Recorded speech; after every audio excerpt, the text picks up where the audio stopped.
Okay, so have you ever, like, been in a room full of people but still felt completely alone? Totally. Yeah, it's like this weird thing, right? Loneliness that kind of creeps up on you. Mm-hmm. But get this. What if being alone wasn't actually a bad thing?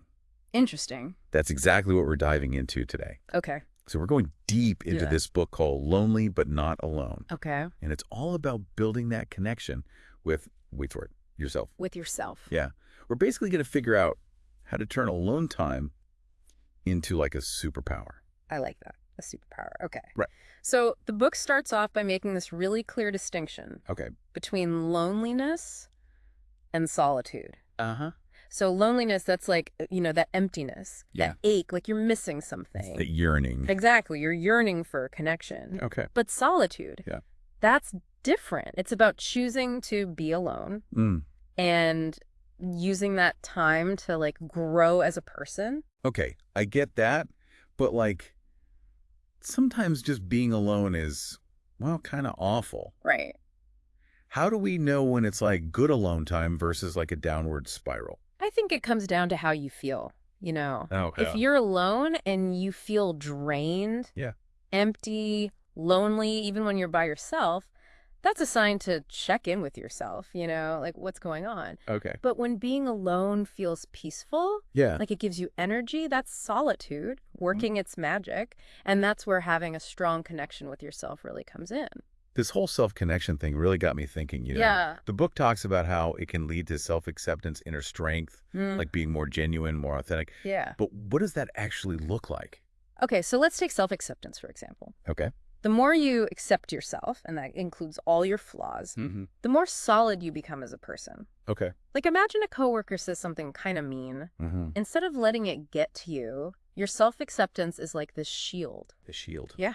It just bounces right off. And you stay focused on your own work, your own worth. Whoa, that's like super powerful. Right. So how do we actually build that shield? I mean, the book gives us 5 steps, right? Yeah, it is. 5 practical steps. Okay, so what's the first one? The first one is mindfulness. Mindfulness. Okay. And it's not just some like, airy-fairy concept. Yeah. It's about being present in your body, like actually feeling your physical presence. Okay. So try this next time you're stuck waiting in line or something. Right. Notice 3 things you can see, 3 things you can hear, and 3 things you can physically feel in your body. Ah, It's like hitting the reset button on your whole system. I could see how that would help, like feeling more grounded. Totally.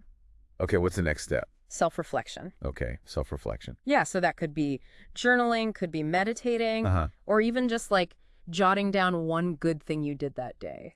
Anything that helps you understand your own emotions better. No. And honestly, these little wins, they add up. Yeah. Imagine ending each day feeling good about yourself, regardless of what, society says about productivity. Right. It's a good feeling. So we've got mindfulness and self-reflection. What else? Okay, so the next step, the author really emphasizes this, Okay. is about embracing your alone time. Like, really owning it. Embracing it. Yeah. So Yeah. for me, that's like curling up with a good book. But it could be anything you enjoy, right? Painting, going for a walk, whatever brings you joy. Yeah, yeah. It's about recognizing that alone time, it's valuable. It's like investing in yourself, Exactly. which actually leads perfectly to the next step, self-compassion. Oh, that's a big one. We are so hard on ourselves. Tell me about it. Way harder than we'd ever be on a friend. Right. But when you start treating yourself with kindness, Yeah. even the small wins feel huge. They do. Like finishing a project or even just having a clean kitchen. It's all worth celebrating. Totally. Like a little victory dance. Exactly. Yeah. And celebrating those wins, no matter how small, that's the final step the book highlights. It is. Okay, so we've got our toolkit for building this self-connection. Oh, we do. But what's the payoff? Good question. Like, why bother with all this? Well, the book talks about all these unexpected joys Okay. that come from being comfortable being alone. All right, I'm intrigued. Tell me more. So, for example, you basically become your own best company. What do you mean? Like, imagine it's a rainy Saturday. Okay. You don't have to scramble to make plans with someone. Yeah. You've got that book you've been meaning to read, Right. that recipe you've been wanting to try. I used to dread weekends alone, but now Yeah. I discovered this amazing pottery studio. Wow. Turns out my me time is way more fun than most parties I get invited to. That's amazing. It is. But there's like a stigma around loneliness, right? What? Yeah. It's almost like you're failing somehow if you actually enjoy your own company too much.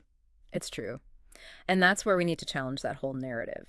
Okay, how do we do that? Well, the book encourages us to see loneliness not as a weakness, Okay. but as like a chance to grow. Okay. It's an opportunity to build a deeper connection with yourself. I like that. So how can our listeners challenge that stigma? What can they do? I mean, even just sharing this deep dive with a friend who might need to hear it, you know? Totally. Spreading the knowledge. Exactly. So we've come a long way, right? We have. From understanding the difference between loneliness and solitude to figuring out actionable steps to take. Yeah, And even reframing how we think about alone time. absolutely. It's been a good one. It has. As we wrap up, I want to leave you all with something to think about. Okay.